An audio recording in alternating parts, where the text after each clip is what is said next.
Hi everybody, it is Carrie at Flying Scot. I hope you are doing well and maybe starting to get out on the water. I'm seeing more and more posts of people going sailing, and I think we're getting ever closer to that here at Deep Creek as well. So I hope that you're starting to get the boats out, and so we thought it would be a great time to talk to you a little bit about what is the most common question, I would say, that we get here between our 800 number and our info email. And I also see it pop up a lot on the forum and on the Facebook page. So today I'm going to be walking through tuning your Flying Scot.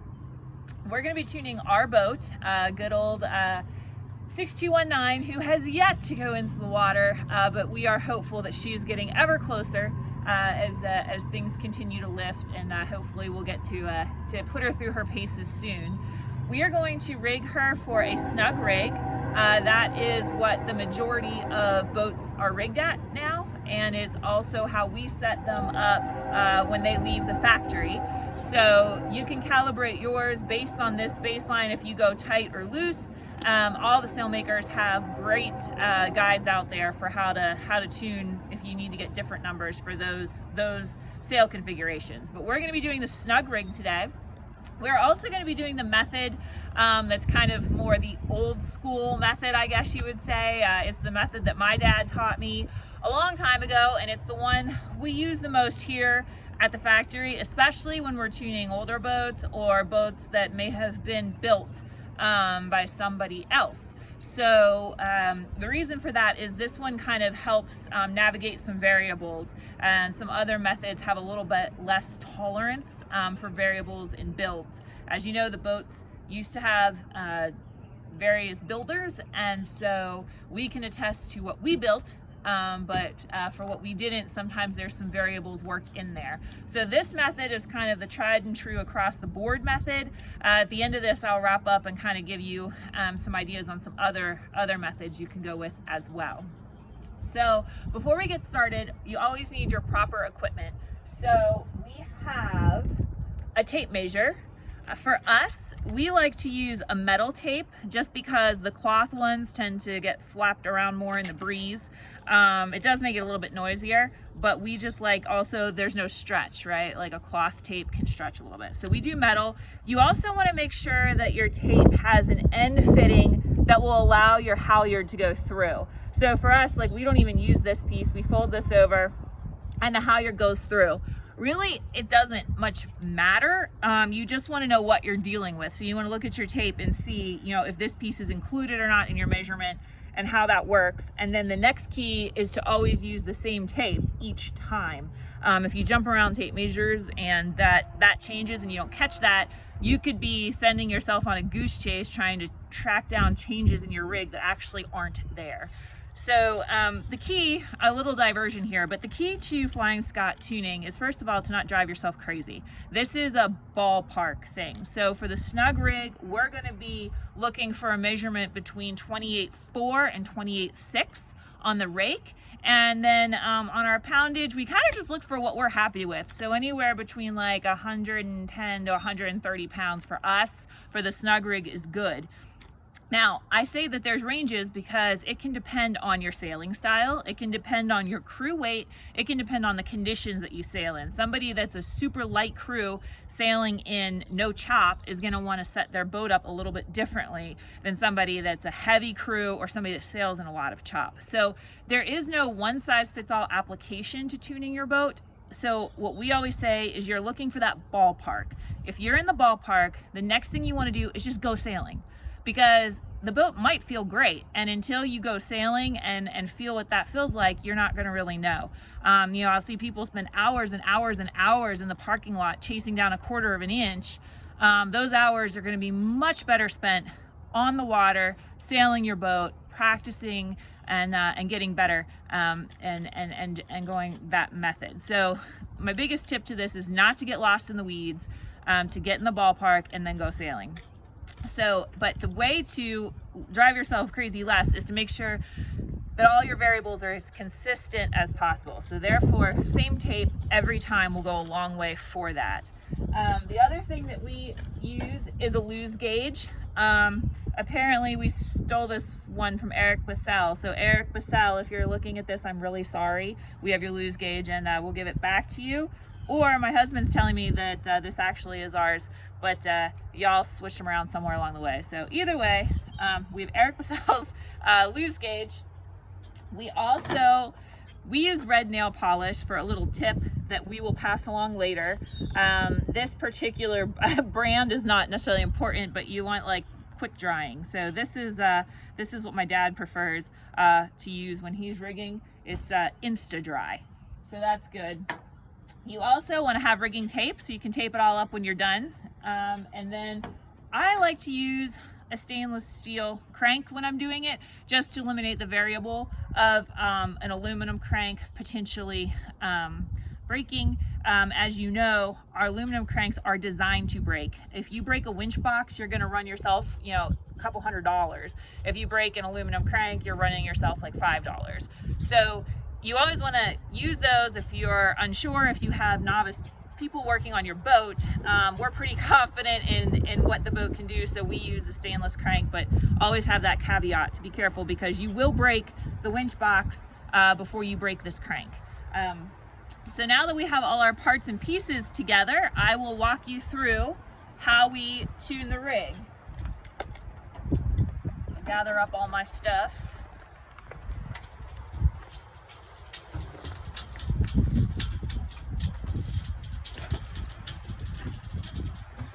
Now, I tend to just lay everything on the foredeck. In essence, in the interest of talking about variables.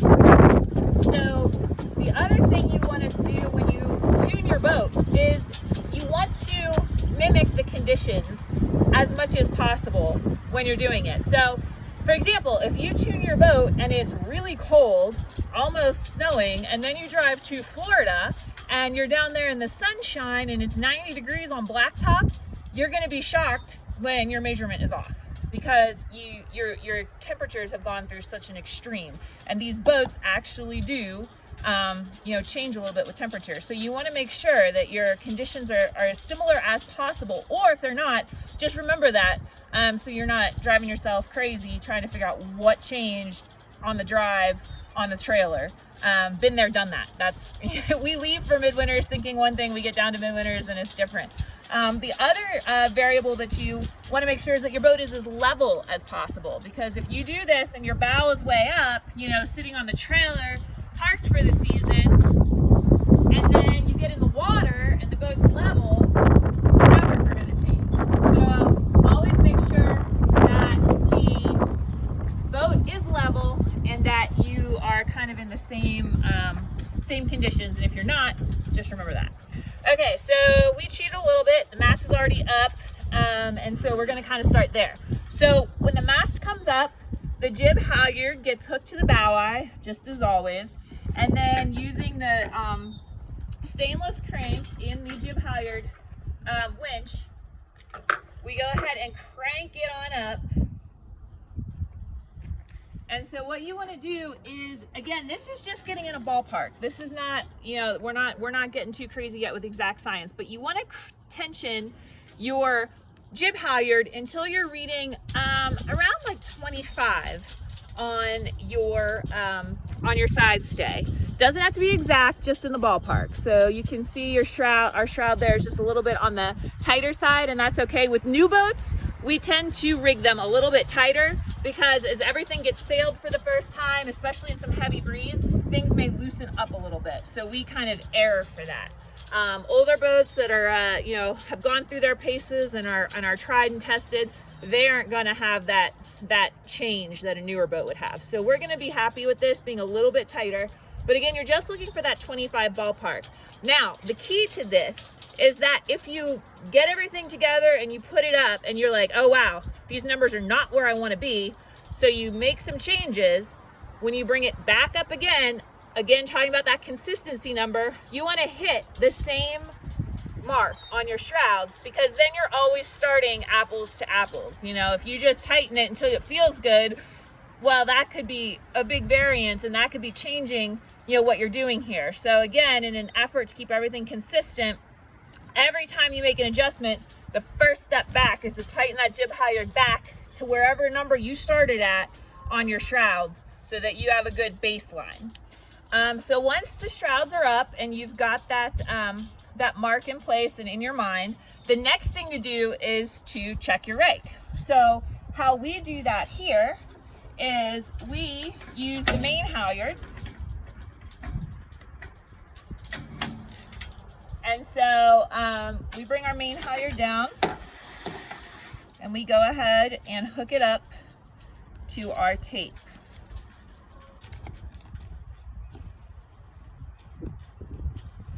So you can see there, that's how we prefer to do ours.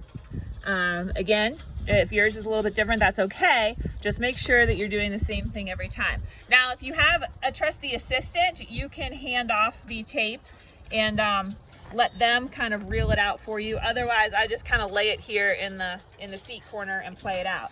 Now, just like, you know, any other time you're raising a halyard on a Flying Scot, you keep a little bit of tension on it because obviously the tape is not enough itself to spool up the wire, you know, properly. So just keeping tension on one hand, I'm going to go ahead and crank the main halyard up.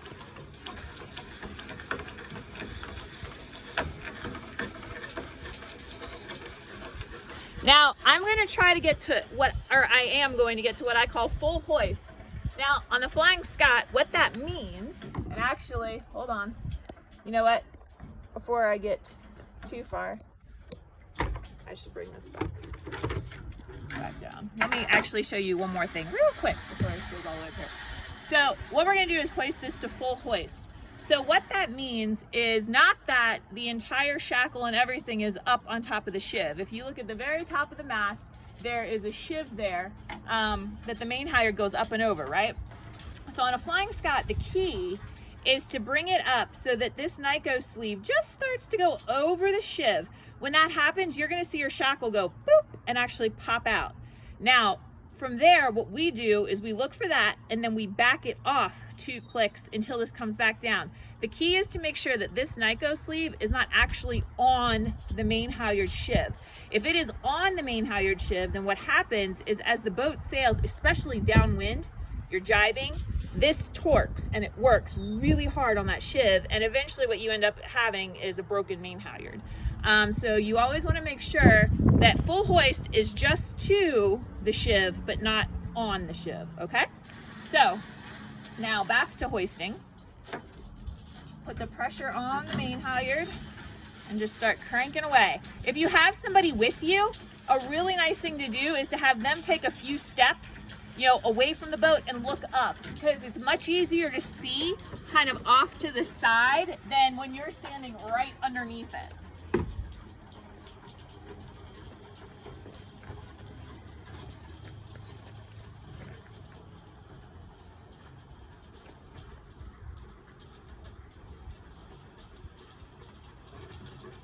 Good. Okay, so there we are. We are at full hoist. And so what I want to do is I take it up a little bit. There's that shackle touching, so I come down a few clicks, and now I lock it off. Make sure that paw's in there good.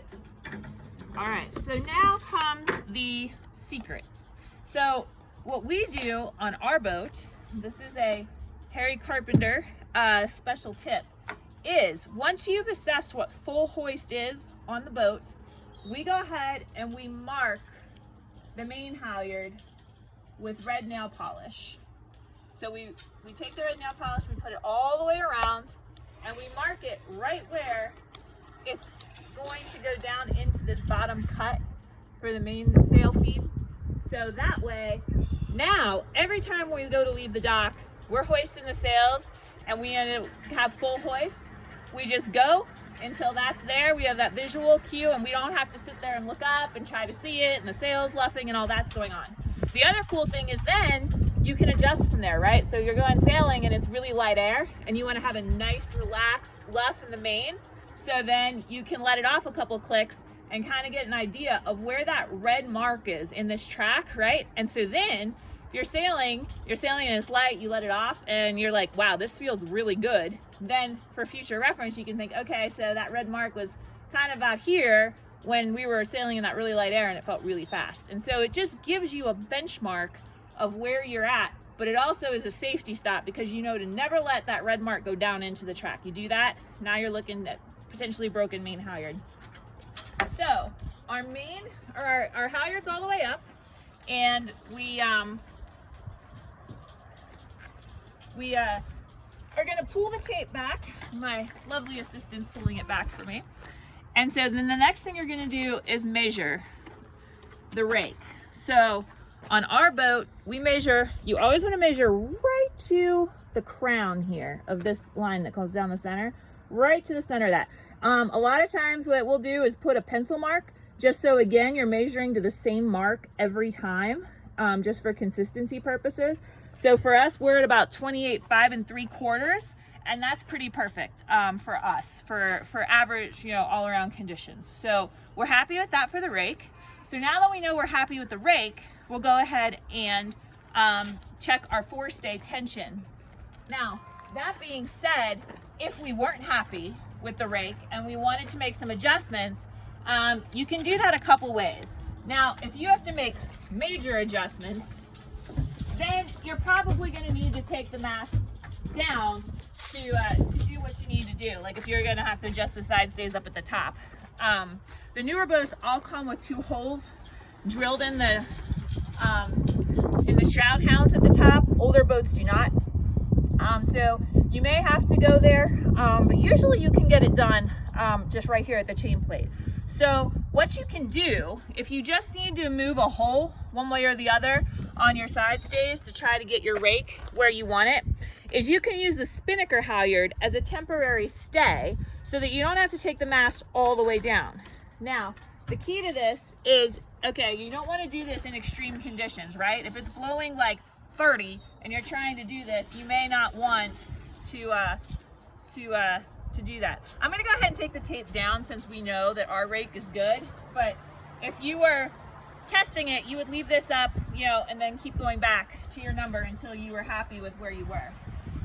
So we'll go ahead and drop the main halyard.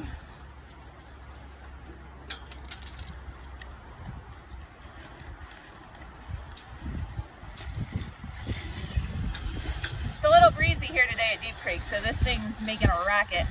It is one of the downsides to the metal tapes, but like we said, no stretch, so fairly important when you're doing something like this.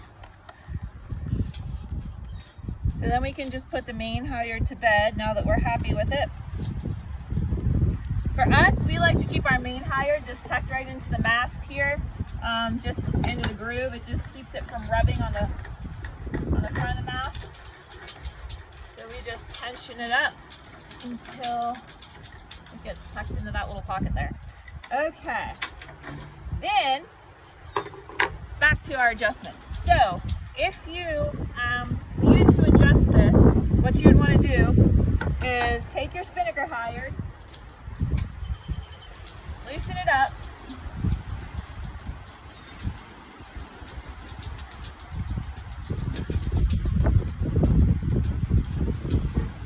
and so you can bring it down, run under your guy hook, and cleat it off, and then tighten it up here. And so now it kind of acts as a temporary side stay for you in your insurance policy. Then you just let off the jib halyard a few clicks, just enough to get the slack that you need, and you pull your pin out, adjust it, and then tighten everything back up. The key is to always double, triple check before you start unhooking things. And if you have somebody with you, they can also just hold the spinnaker halyard and hold tension on it while you do this, and then you just repeat on the other side. So that's a little fast trick about how you can do that. So once you're happy with your with where your shrouds are and you're not going to change them anymore, the next thing you always want to do is tape them. The spinnaker sheets always run through here, and so you want to make sure that you're not going to accidentally pull out any pins.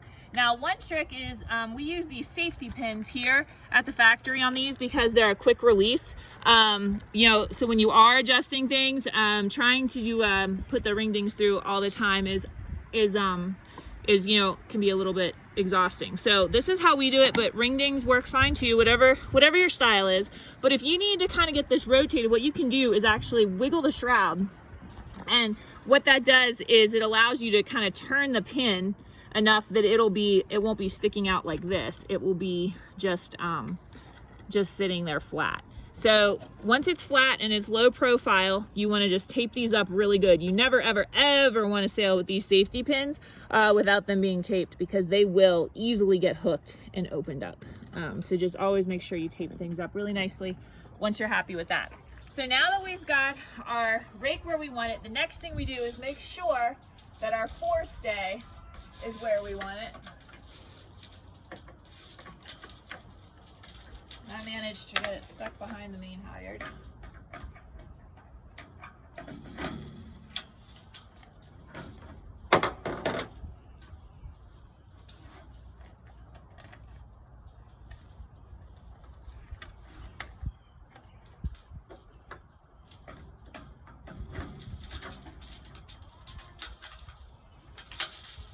Okay, so now we take our forestay forward.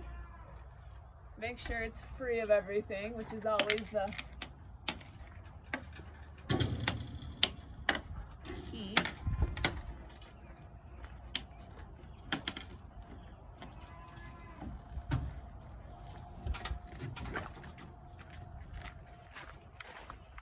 And so what you want to do is just hook it up wherever it is that it's the snuggest. So for us, this is going to work out really nicely to just be in this top hole of the adjuster plate. And you can gain some, you know, some distance with your turnbuckle underneath if you need to. For example, when we were getting ready to do this, we were looking, and actually this was ending up like here at first. And so I was like, okay, well, we're either gonna have to go fork to fork, which is gonna pull it further forward than we want, or we're gonna have to make it really loose. And so Tyler was able to go through, we had enough distance on the turnbuckle. He just went underneath and tighten that turnbuckle down to get us, you know, where we wanted it. Because what you're wanting to do is try to match, you know, your jib halyard, because your jib halyard's got you right now right about that measurement that you want. So then what you do is you go ahead and you put your forestay together. This can always be a little bit tricky with just one set of hands.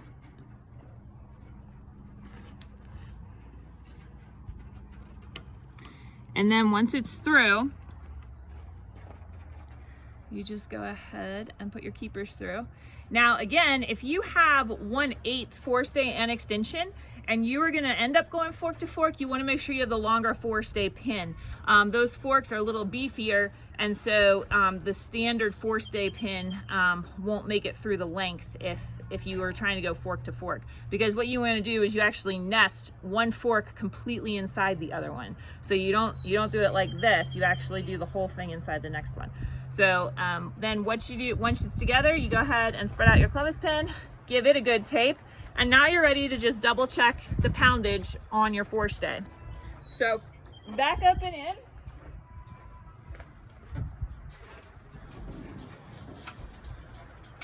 And we're gonna let off the jib halyard now and let the forestay take the load.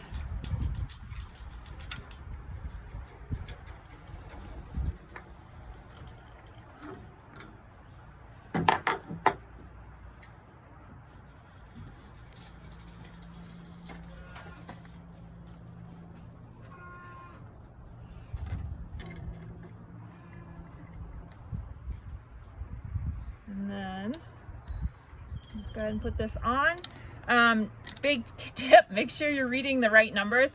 Forever, we always had the 3/32 forestay, so I still have to catch myself from getting myself off kilter, because these are 1/8 numbers. So right now we're right around 12, which is perfect for us. That's the 1/8 that's just starting to read actually on the loose gauge. Is a little bit, probably a little under 100 pounds, which is right where we like to be, in the 90 pound range. So this boat is ready to go sailing. We've got our rake where we want it. We've got our tension where we want it, and we are good to go. As we were talking about, there are other methods to do this. So probably the most famous one is the but we coined the Jeff Linton method. He came up with this. The Florida guys, you'll see them all doing it, and they're awesome at educating people and sharing with how to do it. And so you're welcome to do that as well. That eliminates the main halyard running up and down and uses the jib halyard and the forestay only. I'm not going to go through it today just to not confuse everybody, but we do have detailed instructions with pictures that Mark Taylor from the Florida district, and also Clinton Lake, he put together a wonderful demonstration for us with pictures and instructions. And so you're welcome to go to our how-to section on our website, and that walks you through that method as well. Again, no wrong way to skin the cat. Whatever gets you where you want to be and on the water is the way to go. It's just, if you do have a boat that was not Flying Scot Inc. built, you just may have some more variances going the other method. So I hope that this has been helpful. I hope that you guys are getting excited to get back on the water. And if you have any questions at all, feel free to reach out to us here at the factory, and we can talk tuning. Also, I know all of the sailmakers, Zeke Horowitz at North, Ryan Malmgren at Mad Sails, they are awesome at walking through how to tune for their specific sails. So I know they're always available for a phone call and a chat as well. If we get back to regattas at some point, you see us there, please feel free to have us look at the boat, and hopefully we will see you all on the water soon. Bye.